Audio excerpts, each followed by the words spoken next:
미국 현지에서 바라본 11월 6일 한국 주식시장의 공매도 금지에 따른 급등의 현상, 과연 묘수인가요? 악수인가요? 먼저 MBC가 전하는 소식 잠깐 듣고 정리한 후에 미주노래 뷰를 말씀드리도록 하겠습니다. 개미 투자자를 울리는 불법 공매도 반드시 근절해야 합니다.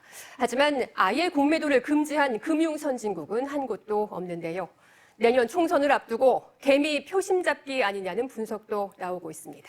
경제팀 박진중 기자와 함께 좀 더 자세히 알아보겠습니다. 자, 박 기자. 네. 이 정책은 확정됐고 중요한 건 이제 정부가 기대한 효과가 실제로 시장에 나타나는 것 아니겠습니까? 네, 그렇습니다. 정부가 의도한 대로 공매도 금지가 침체된 주식시장을 다시 회복시킬 수 있느냐, 네. 이게 핵심인데 반드시 그런 건 아니다. 이게 중론입니다. 우리나라는 그동안 3번 공매도를 금지했는데요. 2008년 세계금융위기와 2011년 유럽발 재정위기, 그리고 코로나 팬데믹으로 주가가 폭락한 2020년이었습니다. 전부 경제 위기 때였네요. 그렇습니다. 그런데 2008년에는 코스피가 3% 넘게 떨어졌고 2020년에는 주식시장이 크게 올랐습니다. 네. 주식 반등의 원인이 공매도 금지와 관련이 없을 수 있다는 건데요. 네. 실제 학계에서도 공매도가 주식시장을 살리는 처방이라는 증명은 나온 적이 없습니다. 자, 그렇다면 효과가 검증되지 않은 상황에서 정부가 이 공매도 금지 카드를 꺼내든 건 어떤 이유인가요? 당초 이 금융당국도 여기에 부정적이지 않았습니까? 네, 지난달 11일 국정감사 현장에서도 김주현 금융위원장은 공매도 금지에 대해 부정적인 의견을 내비치기도 했습니다. 그랬었죠. 당시 이야기 들어보시겠습니다. 외국인 투자가 중요한 나라에서 외국에서 아무도 안 하는 이런 복잡하고 어려운 시스템을 만들어서 거래를 어렵게 만드는 게 과연 개인 투자자를 보호하는 이러한 정책인지 저는 정말 자신이 없습니다. 네, 불과 한 달 전만 해도 사실은 어제까지도 보도 해명 자료를 내면서 신중했던 금융당국이 오늘 갑자기 바뀐 데는 네. 정치권의 영향이 컸던 것으로 보입니다. 앞서 김포 다음에 공매도로 포커싱한다는 정치권 인사의 선거 전략 문자가 공개되기도 했잖아요. 네. 오늘 정부 여당이 고위당직자 회의를 열어서 공매도 금지안을 논의하자 바로 금융당국의 발표로 이어진 겁니다. 네. 지난달 외국계 대형 투자은행에서 불법 공매도를 저질렀고 공매도를 금지해달라는 투자자들의 요구도 실제 있었습니다. 하지만 공매도가 시장의 거품을 제거하는 효과가 분명히 있고요. 정부의 과도한 개입은 한국의 금융시장이 후진적이라는 인상과 함께 해외 자본의 이탈을 불러올 수도 있습니다. 당장 훨씬 큰 자본이 들어올 수 있는 선진국 금융지수 MSCI 편입에 공매도 금지가 악재로 작용할 수도 있습니다. 네. 이게 우리나라 전체에 정치 경제적으로 이득인지는 논란이 이어질 것으로 보입니다. 네. 효과도 있지만 부작용도 예상되고 좀 지켜봐야겠습니다. 그렇습니다. 박 기자 잘 들었습니다.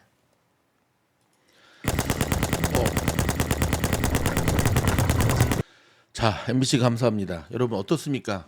일단 저는 오늘 시장을 보면서 세계 증시시장을 봤는데 한국 주시장이 갑자기 4% 급등한 거 이게 뭐야? 찾아봤더니 네, 한국의 공매도 금지가 내년 6월까지 금지되면서 폭등하기 시작했다라는 걸 봤는데요. 일단 에코프로를 비롯해서 2차 전지가 다 상한가에 들어가게 됐고요. 한국은 상한가, 하한가가 있잖아요. 과연 묘수일까요, 악수일까요? 자, 일단 묘수 악수를 논하기 전에 송금하시는 분들 있잖아요.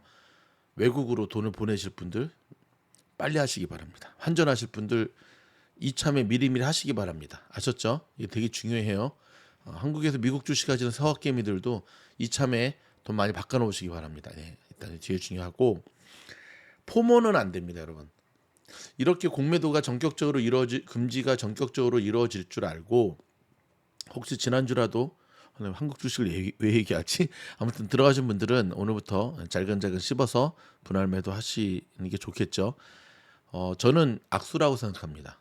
왜 그러냐면 왜 공매도가 전격적으로 금지가 됐는지 이 우리 금융감독위원장 좀 전에 인터뷰 나와서 얘기했잖아요. 이게 정석이에요, 여러분.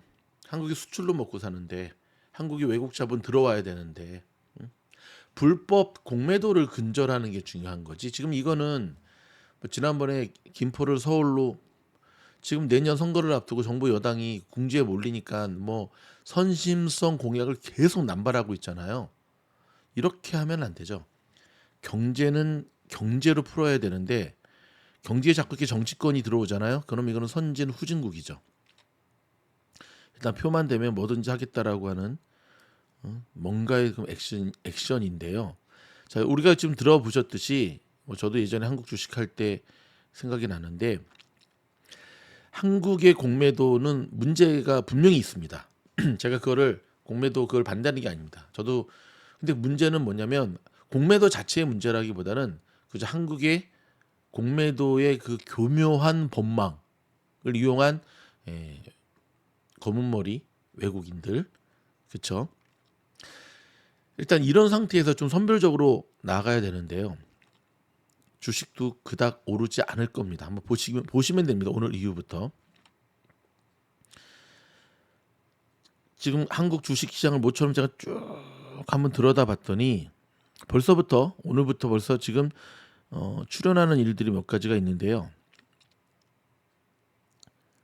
일단 쇼 커버링이 들어온 종목들만 올랐고요. 그 외의 종목들은 별 변동성이 없습니다.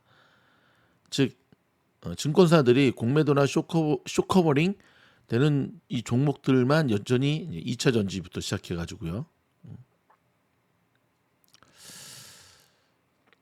일단 이 공매도가 갖고 있는 긍정적인 면 자체가 지금 도매급으로 넘어가는 거죠.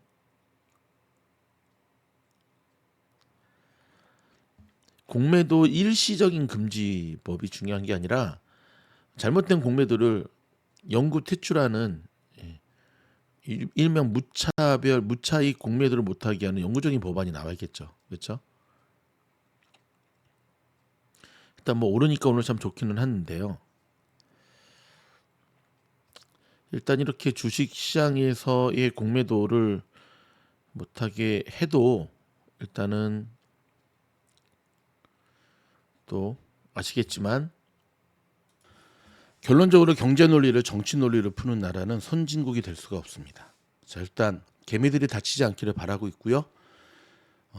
지켜보면서 어찌됐든 한국 주식시장을 지켜보면서 미국에서 사는 사람의 입장에서 잠시 코멘트 해드렸습니다. 고맙습니다.